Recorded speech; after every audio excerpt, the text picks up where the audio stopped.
तो बच्चों इस वीडियो के अंदर हम करेंगे क्लास 10th के चैप्टर नंबर 7 कोऑर्डिनेट ज्योमेट्री की एक्सरसाइज 7.2 का क्वेश्चन नंबर 10। तो क्वेश्चन नंबर 10 में कहा है find the area of a rhombus if its vertices are.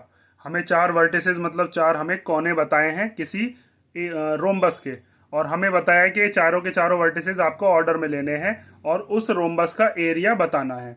तो रोम्बस कैसा होता है? रोम्बस होती है वो फिगर जिसके चारों की चारों साइड इक्वल होती हैं, लेकिन स्क्वायर नहीं होता है वो, क्योंकि इसका हर एक एंगल 90 डिग्री का नहीं होता। एक तरीके से ऐसे मानो कि स्क्वायर को टेढ़ा कर दिया, ऊपर से यहाँ से लात मारी होगी तो ये टेढ़ा हो गया। ठीक है। और इसके जो चारों पॉइंट्स हैं उनको हम मान लेते हैं, जैसे ये ए पॉइंट हो गया, ये हो गया बी पॉइंट, ये हो गया सी पॉइंट और ये हो गया डी पॉइंट। तो ए पॉइंट के कोऑर्डिनेट्स कितने हो गए 3,0। बी पॉइंट के कोऑर्डिनेट्स कितने हो गए 4,5। सी पॉइंट के हो गए -1,4 और डी पॉइंट के हो गए -2,-1। अब हमारे पास चारों पॉइंट हैं और साथ में हमने ये ऑर्डर में भी लिए हैं, मतलब या तो हम ऐसे चले हैं ए बी सी डी, या फिर आप ऐसे भी चल सकते थे। मतलब ऐसा नहीं है कि ए यहाँ पर ले लिया तो उसके बाद बी यहाँ लेने लग जाओ। आपको ऑर्डर से ही चलना पड़ेगा, या तो क्लॉकवाइज या एंटी क्लॉकवाइज, कैसे भी चल सकते हो आप। अब बात आती है कि हम इसका एरिया निकालेंगे कैसे। तो आपको उसके लिए एरिया ऑफ रोम्बस का फॉर्मूला पता होना चाहिए। वो क्या होता है? वो होता है हमारे पास एक फॉर्मूला तो होता है कि अगर हम यहाँ से एक हाइट गिरा दें, यहाँ पर जैसे यहाँ से आपने एक हाइट गिराई ऐसे करके, मान लीजिए उस लाइन का नाम हो गया डी ई, तो आप उसकी लेंथ पता होनी चाहिए, और ये मान लीजिए उसका बेस है, उस बेस की लेंथ पता होनी चाहिए। तो बेस इंटू हाइट भी लगा सकते हैं हम। लेकिन एक फॉर्मूला और होता है, उसके अंदर क्या होता है कि एक तो हम ये वाली डायगोनल निकाल लें ए सी, और एक डायगोनल हमें पता हो ये वाली बी डी। तो फॉर्मूला होता है 1/2 इंटू प्रोडक्ट ऑफ डायगोनल्स। मतलब हम इन दोनों की दोनों जो डायगोनल्स हैं इनका प्रोडक्ट करेंगे और उसका कर देंगे हाफ। तो हमें क्या पता चल जाएगा? एरिया ऑफ रोम्बस पता चल जाएगा। स्क्वायर का आता उससे भी, उसको भी निकाल सकते हैं हम इसी फॉर्मूले से, 1/2 प्रोडक्ट ऑफ डायगोनल्स। और यहाँ तक कि स्क्वायर में तो दोनों की दोनों डायगोनल्स इक्वल होती हैं, तो दोनों डायगोनल में से कोई सी एक डायगोनल निकाल लेते हैं, उससे ही एरिया आ सकता है। ठीक है। तो सबसे पहले इसके अंदर आप क्या काम करोगे, जो चीज आपने मानी है पहले उसको लिखो। एरिया का फॉर्मूला मैंने आपको बता दिया। हमें ए सी निकालनी पड़ेगी, बी डी निकालनी पड़ेगी। ए सी की लेंथ, और लेंथ निकालने का मतलब ए से लेकर सी तक का डिस्टेंस। डिस्टेंस फॉर्मूला लगाएंगे जो 7.1 में हमने यूज किया था, अंडर रूट वाला। अभी मैं आपको बताता हूं, पहले लिख लेते हैं कि लेट ए, और उस ए पॉइंट के कोऑर्डिनेट कितने हैं 3,0। बी उसके कोऑर्डिनेट है 4,5। सी उसके कोऑर्डिनेट है -1,4 एंड डी उसके हमने कोऑर्डिनेट्स क्या मान लिए -2, -1।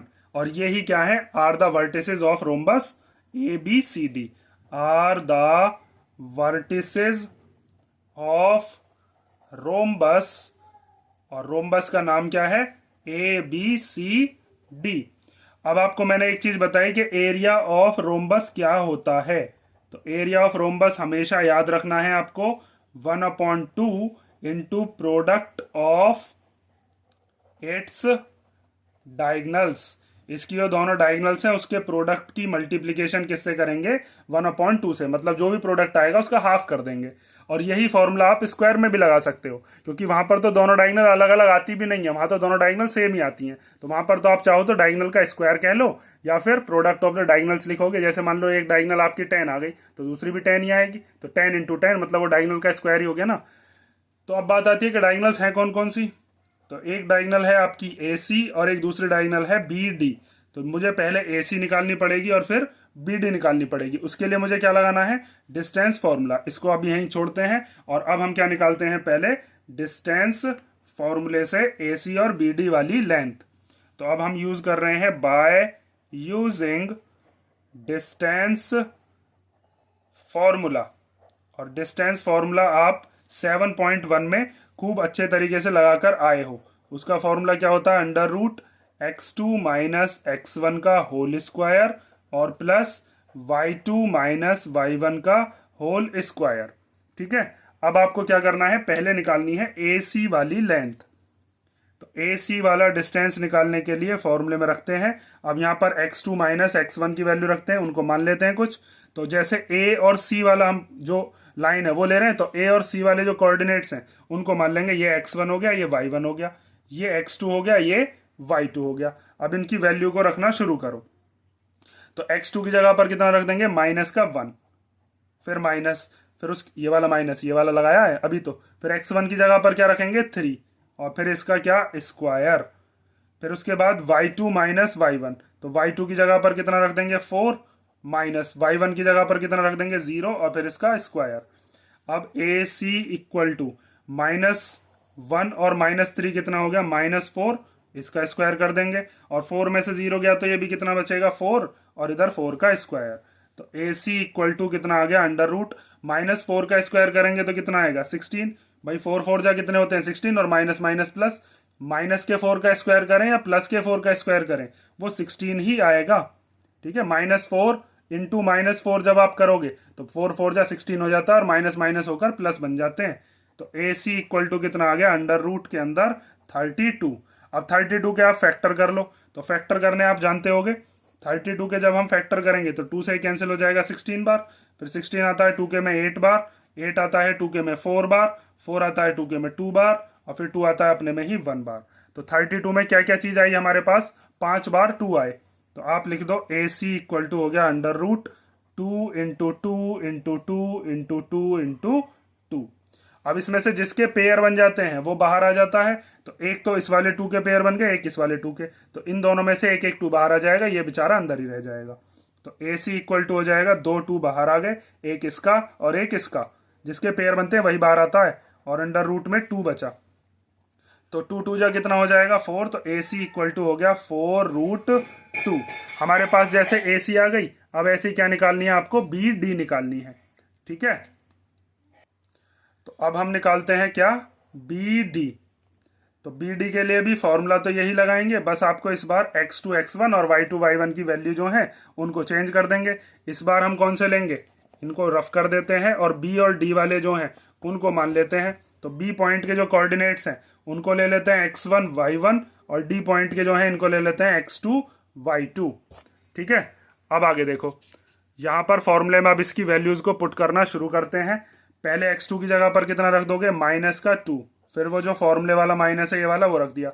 x1 की जगह पर कितना आ गया 4, और इसका स्क्वायर, फिर y2 माइनस y1, तो y2 की जगह पर कितना रखेंगे -1, फिर माइनस y1 की जगह पर क्या रखेंगे 5, और फिर इसका स्क्वायर। तो बी डी इक्वल टू -2 और -4 कितने हो गए -6, इसका स्क्वायर, -1 और -5 कितने हो गए, ये भी -6 हो गए।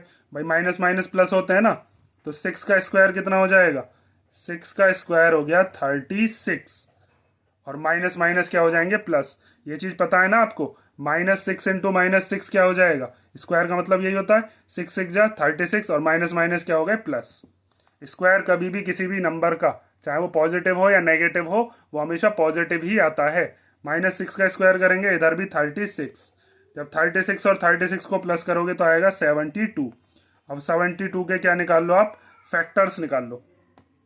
तो जब हम फैक्टर्स करेंगे 72 के, तो पहले 2 के टेबल से जाएगा 36 बार, 36 जाएगा 2 के से 18 बार, 18 जाएगा 2 से 9 बार, 9 जाएगा 3 से 3 बार, और फिर 3 जाएगा अपने से ही 1 बार। तो हम 72 में क्या क्या नंबर लिख सकते हैं 2 इंटू 2 इंटू 3 इंटू 3, और अच्छा एक 2 रह गया, एक 2 चलो उसे बाद में लिख देते हैं। तो एक तो इस वाले 2 के पेयर बन गए, एक इस वाले 3 के, और एक 2 बच गया। इसमें 3 बार 2 था ना, एक 2 लास्ट में लिख दिया हमने। तो एक तो 2 बाहर आ जाएगा, एक 3 बाहर आ जाएगा, और ये जो √2 था ये अंदर ही रह जाएगा क्योंकि इसका कोई जोड़ा नहीं बन पाया। तो बी डी इक्वल टू कितना आ गया 2 3 जा 6√2। जिसके पेयर बन जाते हैं वो रूट से नमस्ते करके बाहर निकल लेता है बस। और अब हम क्या कर सकते हैं, अब हमारे पास ए सी भी आ गई बी डी भी आ गई, इन दोनों की वैल्यूज को पुट कर दो और आ जाएगा हमारा आंसर। तो अब देखो ध्यान से, इधर हम करते हैं, इधर आप निकालोगे एरिया किसका ए बी सी डी का, और वो अभी हमने लिखा था 1/2 इंटू ए सी इंटू बी डी, ये वाला जो यहाँ पर है।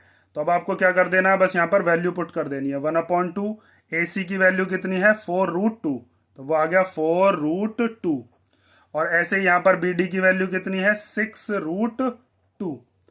अब यहाँ पर ध्यान से देखो, वैसे तो 2 से आप चाहो तो 4 को काट लो या 6 को, या फिर √2 की √2 में पहले मल्टीप्लाई करो। √2 की जब √2 में करोगे तो कितना आ जाएगा √4, और 4 किसका होता है 2 का। असल में जब दोनों सेम रूट होते हैं तो मल्टीप्लीकेशन हो जाती है इनकी, और मल्टीप्लीकेशन होने के बाद क्या नंबर बनता है, वही नंबर बन जाता है। जैसे रूट टू की रूट टू में करेंगे तो 2 बन जाएगा, क्योंकि root two into root two क्या होता है, रूट 4, और 4 का मतलब क्या है कि इसके अंदर पेयर बन गए होंगे किसके, 2 इंटू टू, ये 2 के पेयर बन गए और 2 बाहर आ गया। ठीक है, तो या फिर आप इस 2 से इसको ही कैंसिल कर लो, मर्जी आपकी। मैं ऐसे लिख लेता हूँ 4 इंटू 6, और रूट टू की रूट टू में करके आ गया 2, और अपॉन में क्या है, ये वाला 2। 1 की मल्टीप्लीकेशन इसमें सब में हो ही चुकी है। 2 से ये कैंसिल हो गया, कितना आया अपने पास, 24।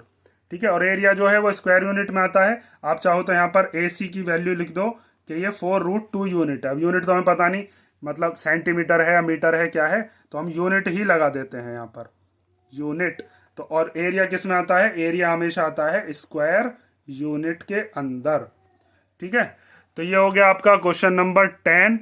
और इसमें ये चीज़ याद रखनी है आपको, मेन एरिया ऑफ रोम्बस का फॉर्मूला मत भूल जाना, क्योंकि कभी ये एक ही क्वेश्चन है और इसको भूल जाओ और एग्जाम में आ गया और आप वहाँ पर बैठे हुए हो फिर, तो इसको ध्यान से कर लेना। और इसी के साथ हमारा जो चैप्टर नंबर 7 है वो आज कंप्लीट हो गया। और नेक्स्ट वीडियो से देखते हैं हम कौन सा चैप्टर कराते हैं। इसमें अगर कोई डाउट हो तो आप कमेंट करके पूछ लेना, और नेक्स्ट वीडियो में मिलते हैं। चलो।